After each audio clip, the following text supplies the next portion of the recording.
Thing is, we as humanity are the kind of species that react on how things are happening before even understanding what is actually happening. It is exactly how news about Valery Zaluzhnyy are pitched worldwide today.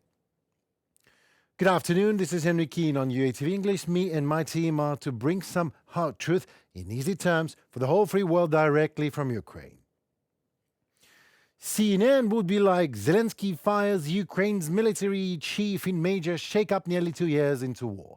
Then CNN puts it even further by saying the president's move follows tensions between Zelensky and his hugely popular military chief after the failure of Ukraine's much-vaunted counteroffensive and with Ukraine facing a renewed Russian onslaught, manpower and ammunition shortages, and US aid stalled in Congress. All true?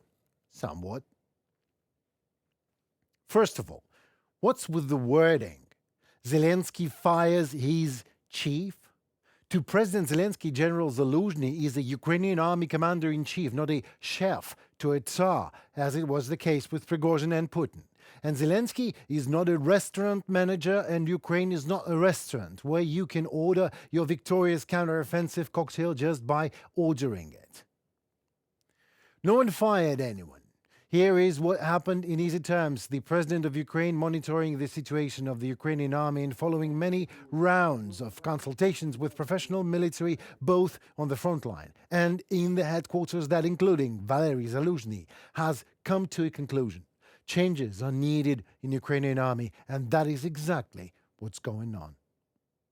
Я вдячний генералу Залужному за I'm grateful to General Zaluzhny for 2 years of defense. I'm grateful for every victory we have achieved together, and thanks to all Ukrainian warriors who heroically bear the brunt of this war. Today we had a frank discussion about the changes needed in the army, urgent changes. I offered General Zaluzhny to continue to be part of the Ukrainian state team. I would be grateful for his consent.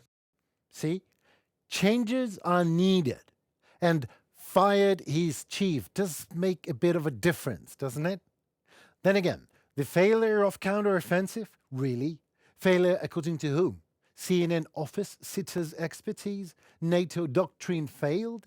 Well, NATO doctrine requires heavy air superiority before any ground operations. Well, if F-16s a year and a half ago would be here in Ukraine, then it would indeed be a failure of Zaluzhny's counteroffensive. But now, however, it very much looks like a failure of the civilized West. First and foremost, a failure to coordinate its global political and safety strategy to a harsh reality. A dictatorship is at the door to Europe, and we all must unite and win the fight. Not only so to not let Putin win over us, but so not to let any other Putins of this world who are watching closely to go aggressive over their neighbors. A failure certainly is the choice of words of international publications, today depicting Zelensky as a sort of a man in a high castle waiting for Zaluzhny to bring him Ukrainian victory on his silver platter, as if Zaluzhny is some kind of a fairy. And when Zaluzhny, fails, Zelensky is pissed off and fires the chief. Kind of infantile, don't you think? Well, let me put in even easier terms for you. The Ukrainian counteroffensive is not a failure. NATO doctrine is not possible in Ukraine because there is no NATO doctrined air superiority here in Ukraine, and even not enough long-range weaponry, just by the way. Still, we are pushing Russians away. Slowly, but Zaluzhny did it. How dare you calling it a failure from your warm offices, my dear colleagues? Indeed, our army needs to change to win. This is our Ukrainian way. So help us, or do not stand in it. Dear colleagues in all press publications around the globe, and while we are fighting for values you are only writing about, please remember what General Zaluzhny said about the way Ukrainians have chosen as a nation. No matter how hard it is for us, we will definitely not be ashamed. And what about you? The Senate has advanced an aid package for Ukraine and Israel a day after Republicans blocked a larger bipartisan border security and foreign aid bill. Pushing through an initial hurdle, lawmakers finally voted 67 to 32 to consider the 95 billion aid package. Democrats are in favor of passing the aid, but Republicans remain divided.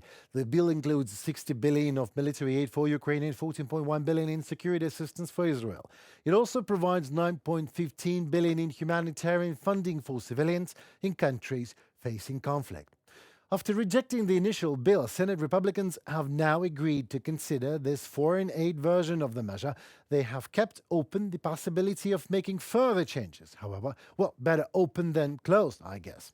In this latest vote, 17 Republicans, including Senate Minority Leader Mitch McConnell, voted in favor of advancing the stripped-down bill. Senator Jim Lankford, an Oklahoma Republican who helped lead negotiations for the border bill, opposed the standalone measure, alongside Independent Senator Bernie Sanders and Republican Senator Rand Paul of Kentucky. Well, let me please quote Senator Rand Paul of Kentucky for you. I quote, "I want to be here," that in Washington, "for a week because I want to talk about what a disaster the bill is and what a mistake it is to send our money to other countries before we fix our own problems," said Mr. Paul, who pledged to slow the process further. You know, Mr. Senator, maybe I would also like to spend another week in Washington since I have a lot of friends up there, but unfortunately my Ukrainian reality is different, like that.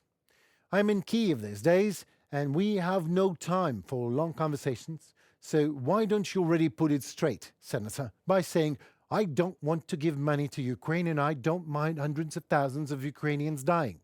They're not Americans, and I'm only worried about Americans. At least it will be sincere and honest. It would save us most precious resource, time.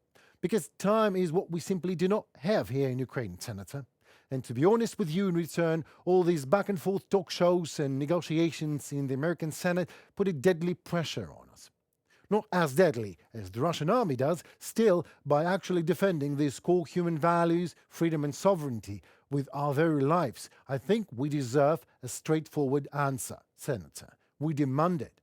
Now. 3 months have passed already since November, when all these walkie-talkie things in the Senate began. To this very day, it seems to me that no one in the Senate managed to talk sense to anyone in there.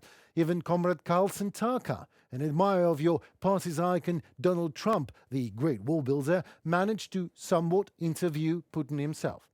You know, that usurped Soviet Tsar sitting in the Kremlin, killing us Ukrainians.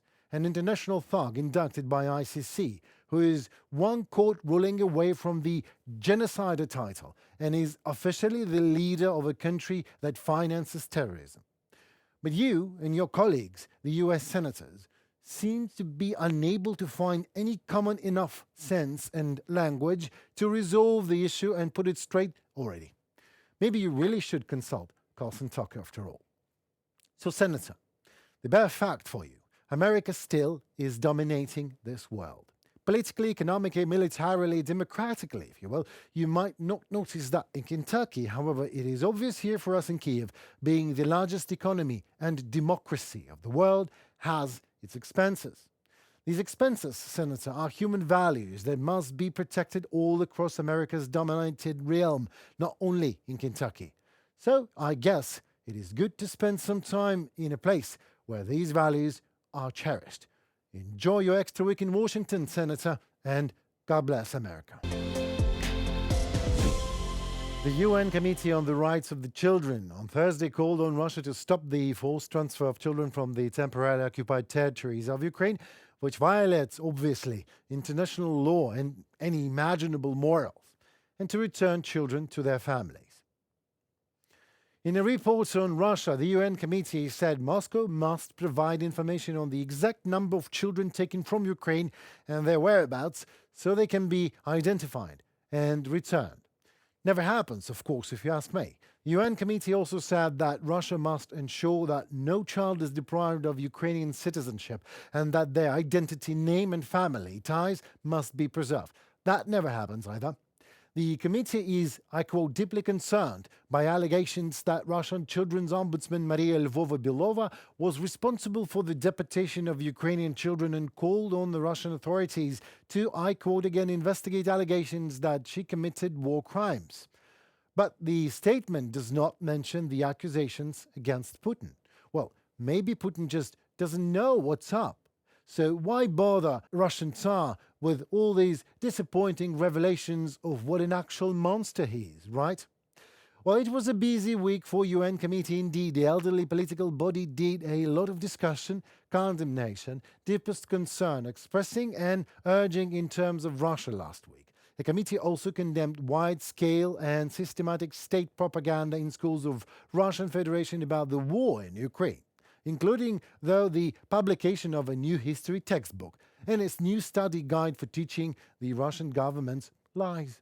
UN also urged Russia to, I quote, to prevent any attempts to rewrite the school curriculum and textbooks to deflect the political and military agenda of the Russian government, including regarding the war in Ukraine. Did I say deflect? Reflect, of course, because for 2 days in January, the UN Committee of 18 independent experts discussed the illegal detention and deportation of Ukrainian children by Russia, the cruel punishments applied to them, as well as measures to preserve the cultural and linguistic identity of our children. The UN Independent International Commission for Investigating Violations in Ukraine documented the transfer of 31 children from Ukraine to Russia in May 2022 and concluded that this transfer was illegal indeed. It was a deportation, which is a war crime. The only thing I want to add here, from 20,000 Ukrainian children forcibly deported by, namely, Vladimir Putin, so far only about 400 children have been returned home.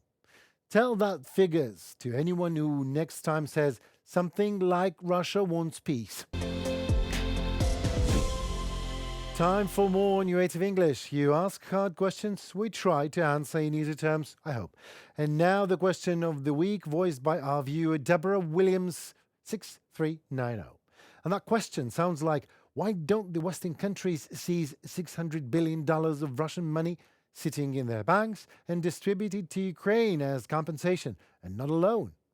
A brilliant question I'm trying to answer. In easy terms, all of the international legal and judicial systems is based on a private property rights. It is a sacrosanct cow of the Western, and not only Western, by the way, civilization. So no matter how I want it to be, the actual take from Russia, give to Ukraine thing is not that simple.